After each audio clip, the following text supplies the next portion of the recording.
My name is Amy Snyder, and I'm 27 years old. I reside with my father and mother. Our family has always stuck together as a trio since my early years. Growing up, I've always admired my dad. He's the epitome of hard work, running his own bustling business. Though his schedule keeps him away from home most of the time, whenever he finds a moment, he dedicates it to me. On his off days, he prioritizes spending time with me, proving himself to be an exceptional father. My mom, however, paints a different picture. As far back as I can recall, she has never been employed. While she tends to household matters, she's never lent support to my dad's business or pursued a career outside our home. Despite our comfortable lifestyle, with my mom often seen socializing and attending events, her lack of involvement in my life has left me feeling somewhat neglected. There were moments of profound loneliness, but my dad's unwavering presence always filled that void. He understood the indifference my mom held towards me and made it his mission to ensure I never felt neglected or alone. As I grew older, my mother's tendency to break promises became apparent. While my dad's commitments were steadfast, my mother's casual approach to promises left me disillusioned. I learned not to hold her pledges in high regard. Conversely, my dad's reliability and trustworthiness garnered my admiration. I even entertained thoughts of joining his company after graduating from university. Being the only child, I saw it as a way to honor my father's legacy and continue his work.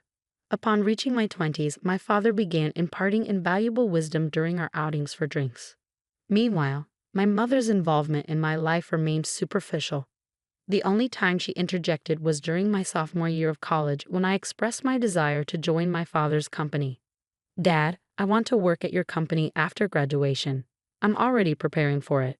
I want to follow in your footsteps someday," I announced eagerly. "Amy, are you sure about that? A girl doesn't need to pursue such endeavors." My mother intervened, her words dripping with traditional expectations. "Why not? I want to work hard like Dad," I insisted. "A woman should find a good man and let her husband provide for her," she countered, echoing typical sentiments. Disheartened by her lack of understanding, I chose not to engage further. I refused to live a life tethered to someone else's ambitions, mirroring my mother's existence. I had always aspired to become an independent woman, determined to navigate through my college years on my own terms.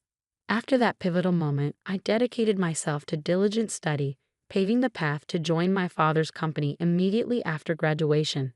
Though my mother remained unconvinced, it seemed she eventually resigned herself to my decision.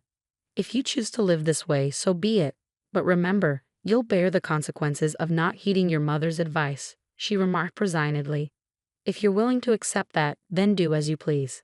So I followed her directive by stepping into my father's company, inadvertently widening the chasm between my mother and me. Conversely, my bond with my father deepened as we spent more time together. Reflecting on it now, I realized my mother wasn't pleased with the turn of events. Upon joining my father's company, he invested considerable effort in my training, which, unbeknownst to me, was driven by his declining health. It took him nearly half a year to acquaint me with the intricacies of the job before he collapsed at our workplace, swiftly whisked away to the hospital. Over the next 5 years, he valiantly battled his illness. "Amy, how's the company faring without your dad?" my mother inquired, her concern veiled by skepticism. "It's challenging, but everyone's rallying behind me. Dad entrusted me with everything I need," I replied confidently. "Well, as long as that's the case, just ensure you don't leave the company to ruin as the second generation," she cautioned, her words tinged with apprehension. "You lack any genuine interest or affection for the company. You're merely preoccupied with others' perceptions," I retorted, disheartened by her lack of faith. During my father's illness, our disagreements were frequent. Despite his weakening state, he made sporadic visits to the company, emphasizing its significance. "These employees in this company are invaluable treasures to me, but I must relinquish my hold on them," he confessed, his voice laced with emotion. "Amy, I've witnessed your dedication over the years. I trust you to safeguard this place and everyone here. I don't know if I can emulate you, Dad, but I'll strive to uphold your legacy," I pledged solemnly. From that day forth, the mantle of leadership was bestowed upon me. With my father mostly confined to the hospital, my days were consumed with the company's affairs, leaving little time for homecomings. I prioritized visiting him regularly, carving out time amidst my busy schedule. My mother, on the other hand, fulfilled only the basic duties, such as delivering changes of clothes to him. Even that seemed to inconvenience her. I couldn't help but wonder about her feelings towards my father. Did she lack any sense of gratitude or compassion for his illness? The thought left me feeling sorry for him, recalling the sacrifices he made for me during my childhood, a time when my mother's affection remained elusive. Despite my exhaustion, I made a concerted effort to visit him as often as possible, a routine that persisted for about a year until he peacefully passed away in his sleep. Amidst the whirlwind of tasks that followed, I barely had a moment to grieve. My mother, oblivious to my emotional turmoil, expected me to handle everything from funeral arrangements to hospital paperwork. Realistically, I knew I couldn't rely on my mother, who had never ventured beyond the confines of our home. So I silently assumed responsibility for the myriad tasks. The day after the funeral, my mother broached the subject. "Amy, now that the funeral's over, you've settled down, haven't you?" she inquired. With a heavy heart, I accepted the reality of the situation. "Please leave this house. I've just inherited 200 million yen, so I have no use for you anymore." "Thank you," she declared, as though it were a mere formality. Her words stung, but I had anticipated them. Further discussion seemed futile. Did she truly believe that wealth could replace familial bonds and absolve her of responsibility? With a multitude of questions swirling in my mind, I made the decision to depart. The next day, I arranged for the sale of all belongings associated with me, leaving my mother utterly surprised at the speed of my departure. I had meticulously planned my departure, but I harbored a secret from my mother. Despite her claim of inheriting 200 million yen, my father had entrusted all financial matters to me, designating me as the sole inheritor. Not a single yen remained for my mother, a decision my father made adamantly while he was still in good health. "Your mother lacks the understanding of money management or prudent spending. I want you to provide her with monthly household expenses," he instructed me. "If she receives a lump sum, she's likely to squander it immediately. If she protests, refuse to give her a penny." Though my father's last words were spoken in jest, he handed me an SD card containing a video message addressed to my mother. While I never envisioned showing it to her, recent events suggested its necessity might arise sooner than later. After my departure, I anticipated my mother would reach out to me, but her summons came sooner than expected. "Come home immediately," she demanded over the phone. "I'm working, Mom. What's the matter?" I replied, feeling a pang of annoyance. "I just need to talk to you." "Please come quickly," she insisted. With a sigh, I reluctantly headed back to our family home, clutching the SD card in my hand. As soon as my mother laid eyes on me, she launched into accusations. "You absconded with all of your father's inheritance, didn't you? I knew something was amiss when you left so abruptly. Hand over your father's inheritance to me now," she demanded, her greed palpable. "How selfish can you be? You can't even fulfill your duties as a mother," I retorted, my frustration simmering. In response, I silently extended the SD card to her. Confused, she inspected it. "What's this?" she queried. "I suppose you don't even know how to watch this," I remarked, masking my disappointment. I retrieved my laptop, inserted the SD card, and played the video. On the screen, my father appeared, as vibrant as I remembered him. I couldn't help but wonder how my mother would react to this video letter. Silently, I exited the room, leaving her to watch it alone. I had never witnessed my mother defy my father before, but now, in the wake of his passing, would his words resonate with her? Upon returning to the room, I found my mother in tears, her emotions laid bare. I was taken aback, my mother, shedding tears over a video of my late father. I was intrigued by the contents of the video letter he had left for her, but hesitated to watch it myself.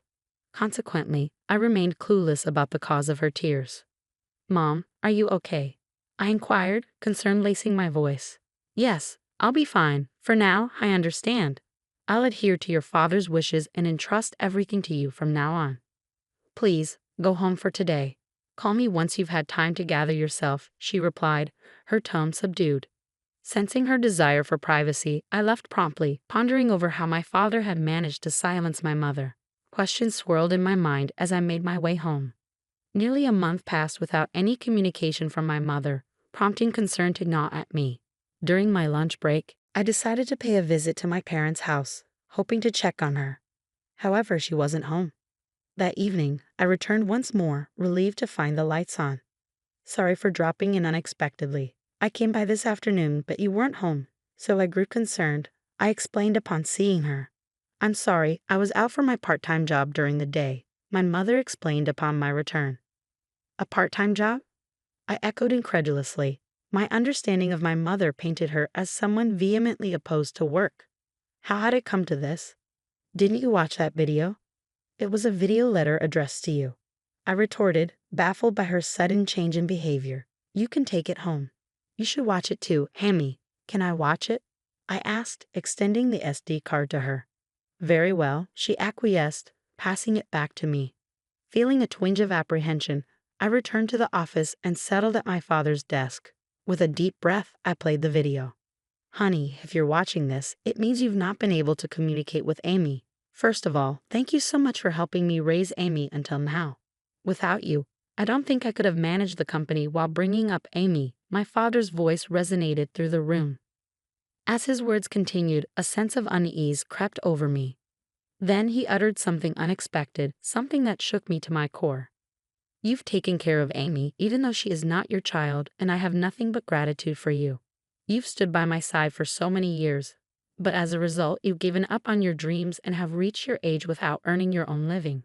For that, I take responsibility because I have allowed you to live a life of luxury. I'm sure you'll be in trouble when I'm gone. I'm not my mother's child, I blurted out, the realization hitting me like a ton of bricks. But then it clicked. Despite the lack of overt affection, she had cared for me every day, doing the bare minimum for a child who wasn't her own. Who was this person? I didn't register our marriage because you told me you felt bad for your sister, so I ended up supporting your living and didn't do anything else.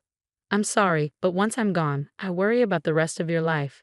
There's no one to support you, and I've taken your life away. I sat in disbelief as my father spoke, his words flowing with unexpected clarity. It was all news to me, his concerns, his regrets, his hopes for our future. Throughout the night, I grappled with the weight of his revelations before confronting my mother the following day. Mom, I watched the video from Dad yesterday. You know it all now, I began, my voice tinged with a mixture of confusion and realization. I raised you because I was asked to. That's all, she confessed, her tone heavy with the weight of untold truths. What happened to my biological mother? I pressed, seeking clarity amidst the swirling chaos of newfound information. You were the child of my sister and your father, she explained somberly. My sister died right after giving birth to you, and I promised your distressed father that I would help raise Amy. I would become your mother. With her revelation, everything fell into place, even the parts I had previously only imagined. I learned of my mother's sacrifice, how she had set aside her own dreams to fulfill her promise to my father. I recalled how my mother used to work in a diner, her vibrant spirit and dedication palpable. Her dream had been to own her own diner, yet when she chose to become my mother, she shelved that dream. However, inspired by my father's words and prompted by the memory of her deferred dream, my mother made a decision. She resolved to reclaim that dream, embarking on a journey to pursue it once more. Currently, she is undergoing training as a part-timer, determined to turn her dream of owning a diner into reality. I should have done this earlier. Working is fun and suits me. I had no idea, so it's my fault you didn't work. I'm really sorry for not knowing anything, my mother admitted, her tone filled with regret. It's not your fault, Amy. I made the decision myself. But I'm not good with children, so I couldn't handle you well. I'm the one who caused you trouble, she continued, taking responsibility for her actions. As we conversed, I realized it was the first time we had such an open dialogue. At this stage in my life, I finally felt like I had come to understand my mother a bit better. Our conversations became more frequent, leading us to a decision: to use the money left by my father to fund the opening of her shop. Once she started working, my mother became somewhat more humble. She hesitated when the topic of funds for the shop came up, a behavior that would have been unimaginable not too long ago. While maintaining my regular job, I also assisted with the opening of her diner. This brought me into frequent contact with my mother, fostering a newfound relationship between us. Regarding living expenses, she insisted on managing them with her own income, refusing to accept help from my father's inheritance, promising that you'll tell me if you're struggling. After all, Dad trusted me to take care of you, I urged her. I'll be fine living on my own. It doesn't cost that much. But in terms of my diner's expenses, she trailed off, her determination evident. I'll be relying on you. Of course, I'm looking forward to it too, so do your best, my mother encouraged, her eyes filled with hope and anticipation.